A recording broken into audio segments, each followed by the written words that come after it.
I'm Colby Melton, an SDI student enrolled in FTE-211, the 1911 Advanced Armors course. Today's date is April 26, 2025.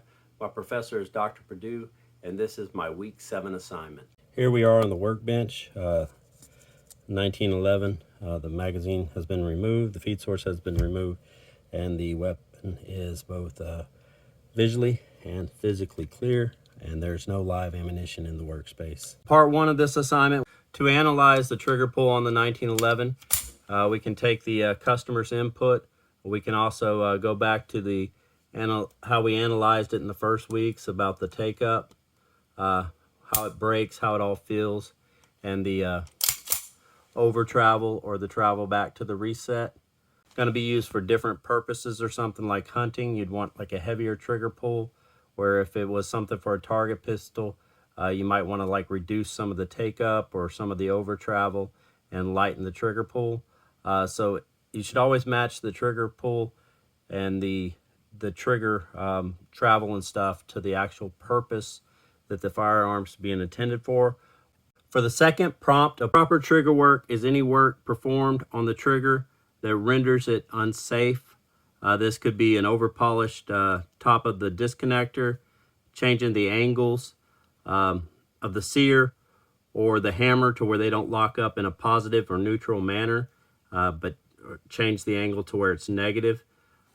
If improper trigger work is to be done, including making the trigger pull too light, the firearm could go off accidentally, or the shooter may accidentally pull the trigger when they're not intending to, when they're just putting their finger on the trigger. Or if the disconnector, the top material is removed from it, it could fire more than one round when you pull the trigger. This could end up in somebody being injured, somebody's death. To avoid improper trigger work, you can use factory manufactured drop-in parts. They make them in a piece set that reduces trigger weight to a certain one, and all the parts are matched, so all the angles and stuff should be safe.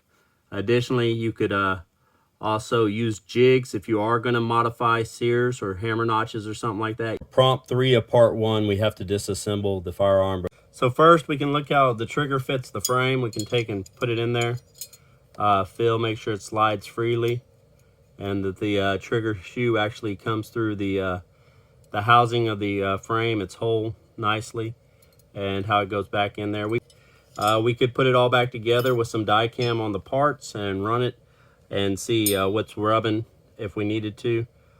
Second, we can use a jig. They have jigs to look at stuff, but if you don't have a jig, you can like make a makeshift jig to put your fire control group components on to see how they're interacting. I'm going to go ahead and set one back up. So as you can see here, I set the hammer, the sear, the disconnector, all on drill bits through the frame with some white paper as a backing. And I can use a magnifying glass to look at the actual different surfaces. For prompt 4, so first we can take the sear, and the middle leg can be adjusted slightly bent in or out to adjust the trigger pull weight, make it heavier or lighter.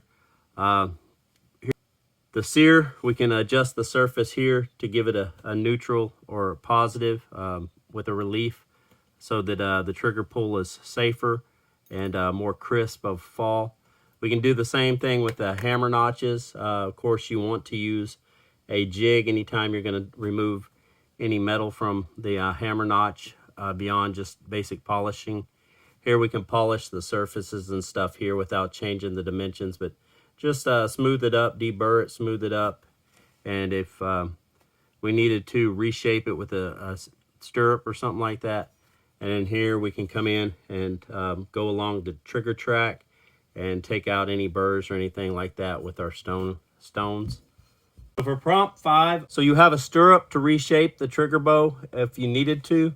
There are also sears that can be used to place the trigger hammer in to align if you're going to stone the notches of the sear of the hammer. And then there's with some of those same ones, they have a section that you can put the sear in to remove metal from the sear. Right here, the Ed Brown sear jig.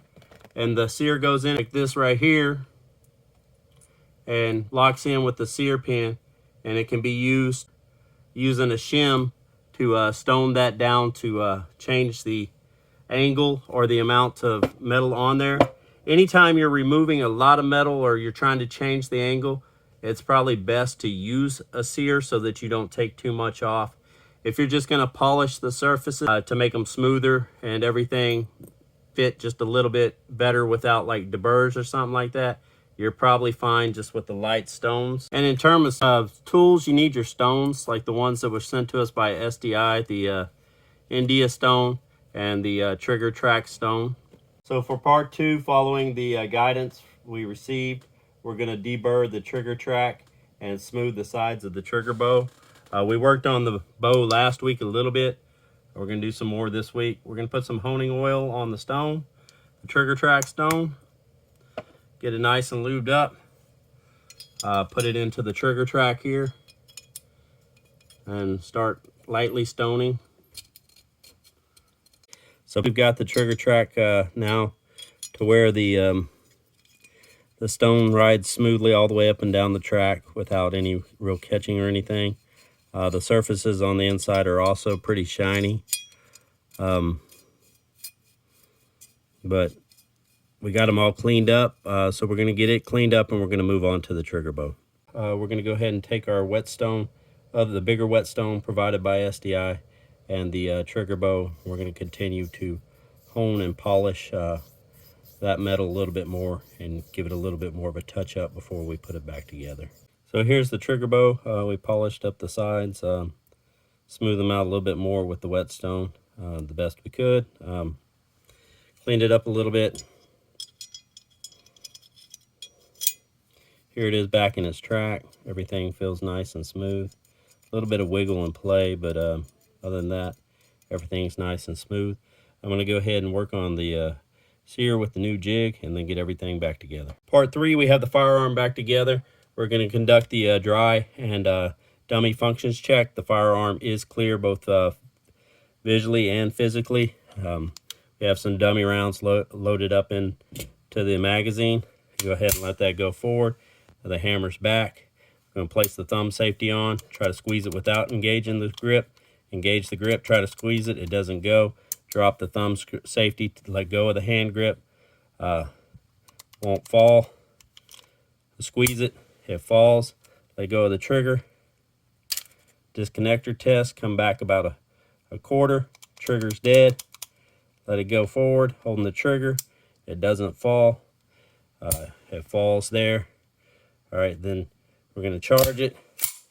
Going through the 8 cycles of function, and then pull the trigger. Release. Here, listen for the metallic reset. There it is.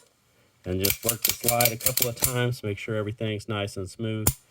All right, so it passes the dry. We're going to go ahead and load up dummy. Place our dummy rounds in there. Got them seated. There we go. Pull the trigger so it fed. Locked, chambered and locked.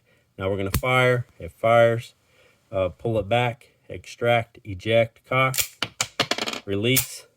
Let go. Metallic click. There's the metallic click. For the future ones, we won't be holding back on the trigger. We're just going to go through the 8 cycles of function again.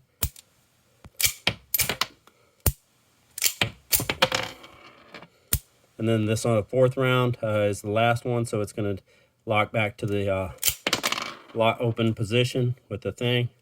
So we have it here. We're going to drop it. Part 4, 3 applications in the future for this firearm. As you can see, I've already modified the hand grips. I put these Cool Hand G10 Coyote colored hand grips on here.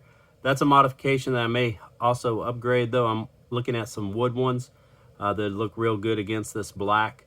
Next, we're probably going to maybe put in a extended magazine release. With these grips, it becomes a little bit thicker, so it's a little bit harder to get your thumb up there on the magazine release. That'll just help you be able to do it a little bit better. And then last, what I'm looking at is putting some three dot sights on here to make it a little bit easier to see against a black silhouette or target. This concludes my week 7 assignment.